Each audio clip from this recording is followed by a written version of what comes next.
आज का हमारा टॉपिक है role of agriculture in economic development. आर्थिक विकास में कृषि की भूमिका को स्पष्ट कीजिए। इस प्रश्न का उत्तर हम लिखित परीक्षा को ध्यान में रखते हुए देंगे। निम्न आय देशों में जहां अधिकांश लोग अपनी आजीविका के लिए कृषि पर निर्भर रहते हैं, कृषि का विकास उच्च आय स्तर प्राप्त करने तथा अधिक तेज आर्थिक समृद्धि में सहायक होता है। इन दोनों के आर्थिक विकास में कृषि का विशेष महत्व है। कृषि जनसंख्या के लिए केवल भोजन की आपूर्ति ही नहीं करती, बल्कि उद्योगों के लिए कच्चा माल भी जुटाती है। कृषि उत्पादन में वृद्धि के फलस्वरूप ही अधिशेषों का अन्य क्षेत्रों में निवेश हेतु अंतरण संभव हो सकता है, अर्थात कृषि अन्य क्षेत्रों में निवेश के लिए पूंजी प्रदान करती है। इसके अतिरिक्त यह जनशक्ति का भी स्रोत है। कहने का अभिप्राय यह है कि कृषि क्षेत्र पर केवल उत्पादन में वृद्धि तथा आर्थिक समृद्धि के प्रोत्साहन हेतु अन्य क्षेत्रों के विकास का ही उत्तरदायित्व नहीं निभाती, बल्कि साथ साथ यह कृषक तथा उसके परिवार के कल्याण में भी योगदान देती है। कुजनेट्स के अनुसार अल्पविकसित देशों में कृषि की आर्थिक विकास में भूमिका को मोटे तौर पर 4 हिस्सों में बांटा जा सकता है। पॉइंट 1 है गैर कृषि क्षेत्र के विस्तार व विकास में सहायक कृषि क्षेत्र गैर कृषि क्षेत्र का खाद्य तथा कच्चा माल उपलब्ध कराता है। इससे उत्पाद योगदान कहा जाता है। पॉइंट 2 है गैर कृषि क्षेत्र के बाजार के रूप में भूमिका। कृषि क्षेत्र औद्योगिक क्षेत्र की पूंजी व उपभोग वस्तुओं के एक बड़े मांगकर्ता का काम करता है। इसे बाजार योगदान कहा जाता है। पॉइंट 3 है आर्थिक विकास की प्रक्रिया में कृषि क्षेत्र को पूंजी व श्रम दोनों ही उपलब्ध कराता है। इसे साधन योगदान कहा जाता है। पॉइंट 4 है विदेशी व्यापार में योगदान के माध्यम से कृषि क्षेत्र बहुमूल्य विदेशी मुद्रा कमाता है। इसे विदेशी विनिमय योगदान कहा जाता है। कृषि क्षेत्र का आर्थिक विकास में योगदान। कृषि क्षेत्र के आर्थिक विकास में योगदान की विस्तृत चर्चा निम्नलिखित है। उत्पादन योगदान, प्रोडक्ट कंट्रीब्यूशन। प्रसिद्ध अर्थशास्त्री कुजनेट्स ने इस तथ्य की विस्तार से विवेचना की है कि समय के साथ साथ सकल घरेलू उत्पाद यानी कि हमारी जीडीपी में कृषि का योगदान का घटना व गैर कृषि क्षेत्र के योगदान का बढ़ना आर्थिक विकास का सूचक होता है। परंतु उन्हीं के अनुसार यह भी एक सत्य है कि किसी भी देश का तीव्र औद्योगिकरण समानांतर कृषि विकास के बिना संभव ही नहीं है। मानव जीवन की बुनियादी आवश्यकताओं की पूर्ति में कृषि द्वारा उत्पादित खाद्यान्नों तथा अन्य फसलों का विशेष स्थान है। खाद्यान्नों की मांग केवल जनसंख्या की वृद्धि पर ही नहीं, वरन प्रति व्यक्ति आय की वृद्धि पर भी निर्भर करती है। परंतु विकास के परिणामस्वरूप बढ़ी हुई आय खाद्यान्नों का तथा कपड़े की मांग को प्रभावित करती है। अर्थशास्त्रियों के अनुसार यदि जनसंख्या की वृद्धि की दर को P प्रति व्यक्ति औसत आय में वृद्धि को G और कृषि उपज के लिए आय की मांग लोच को n मान लिया जाए तो खाद्यान्नों की मांग में वार्षिक वृद्धि की दर को निम्नलिखित समीकरण द्वारा जाना जा सकता है। Capital D = P + NG। खाद्यान्न योगदान। विकासशील देशों में जहां औद्योगिकरण के लिए पूंजी का आयात करना पड़ता है, खाद्य पदार्थ भी आयात करना एक बड़ी आर्थिक समस्या का सबब बन सकता है, क्योंकि बहुमूल्य विदेशी मुद्रा को खाद्यान्न आयातों पर खर्च करने का औद्योगिकरण पर काफ़ी ज़्यादा विपरीत प्रभाव पड़ेगा।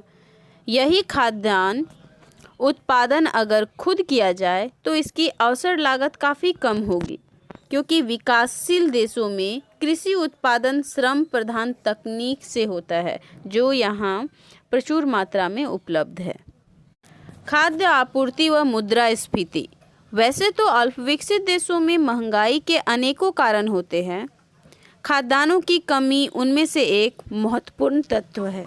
इन देशों में बढ़ी हुई आय का बड़ा हिस्सा अनाज पर खर्च किया जाता है, अर्थात आय व रोजगार बढ़ने पर इन देशों में अनाज की मांग तेजी से बढ़ती है। अनाज की मांग की कीमत लोच कम होने के कारण इसकी कीमत तेजी से बढ़ती है। अनाज की बढ़ती कीमतों के दबाव में मजदूरी की दर बढ़ानी पड़ती है, जो औद्योगिक वस्तुओं में लागत प्रेरित मुद्रास्फीति को जन्म देती है। इस आधार पर हम कह सकते हैं कि बढ़ती खाद्य आपूर्ति कीमतों में कमी का एक कारण बनती है। कच्चा माल योगदान। ज़्यादातर अल्पविकसित देशों में औद्योगिकरण का शुरुआती दौर खाद्य पदार्थों पर आधारित कारखानों पर ज़्यादा टिका होता है। हालांकि इस दिशा में ज़्यादा विश्वसनीय आंकड़े उपलब्ध नहीं हैं, फिर भी विश्व बैंक के आंकड़े जो 17 अल्पविकसित कम आय वाले देशों से संबंध रखते हैं, यह दर्शाते हैं कि 70 के दशक में इन उद्योगों का कुल औद्योगिक क्षेत्र में योगदान 94% से 17% तक था। कृषि व अन्य उद्योगों में उत्पादन जुड़ाव। विकासशील देशों में भी कृषि व अन्य उद्योगों में उत्पादन जुड़ाव पाया जाता है, अर्थात जहां कृषि में उत्पादित वस्तुएं दूसरे उद्योगों में कच्चे माल के तौर पर प्रयोग की जाती है, वहीं अन्य उद्योगों में उत्पादित वस्तुओं का प्रयोग कृषि उत्पादन में किया जाता है, जैसे खाद्य, दवाइयाँ, ट्रैक्टर, मशीनें आदि चीज़ों का प्रयोग खेती में तथा अनाज, कपास, सरसों आदि का प्रयोग कृषि आधारित कारखानों में किया जाता है। कृषि का अन्य उद्योगों के साथ उत्पादन जुड़ाव यह दर्शाता है कि कृषि का विकास अन्य उद्योगों के विकास का आधार है। दूसरा पॉइंट है बाजार योगदान, मार्केट कंट्रीब्यूशन। इसमें तो कोई संदेह नहीं है कि उद्योगों में प्रति व्यक्ति आय कृषि से ज़्यादा होती है, परंतु अल्प विकसित देशों में कृषि क्षेत्र संपूर्ण अर्थव्यवस्था का एक बड़ा हिस्सा होता है। इसलिए जहां एक तरफ कृषि क्षेत्र में वस्तुएं बेचने के कारण कुल बाजार में एक महत्वपूर्ण योगदान देते हैं, किसी भी अर्थव्यवस्था के लिए यह अकल्पनीय है कि कृषि क्षेत्र का बाजार में योगदान ना हो, क्योंकि ऐसा सिर्फ उसी देश में हो सकता है जिसमें कृषि उत्पादन आत्मनिर्वाह के लिए होता है। आज के समय में ऐसा कोई देश नहीं है। पॉइंट 3 है साधन योगदान, फैक्टर कंट्रीब्यूशन।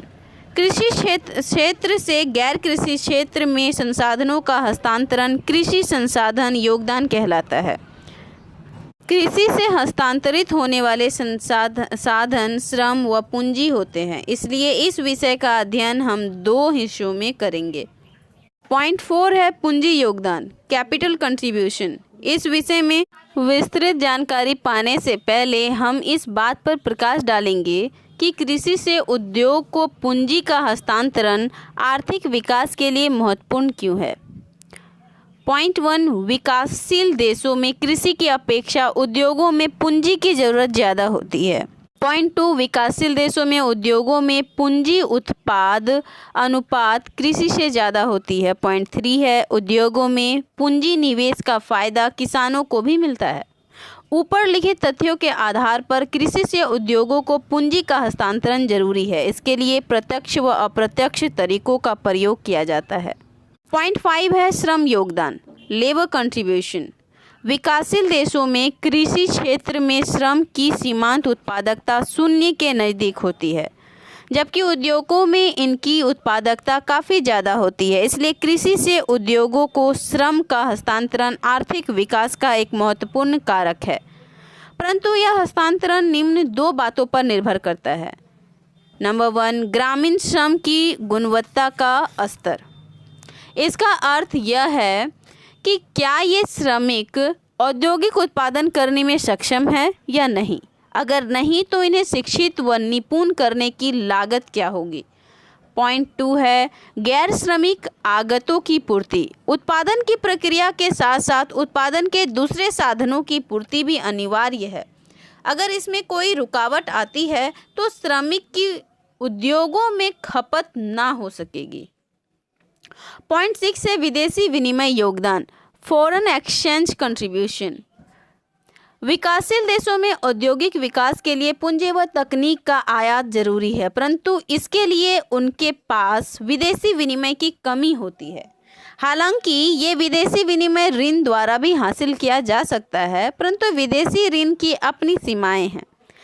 भारत जैसे देश को तो तेल आयात पर भी बहुत ज़्यादा खर्चा करना पड़ता है। विदेशी विनिमय प्राप्त करने में कृषि उत्पादों का निर्यात बहुत महत्वपूर्ण भूमिका अदा करता है।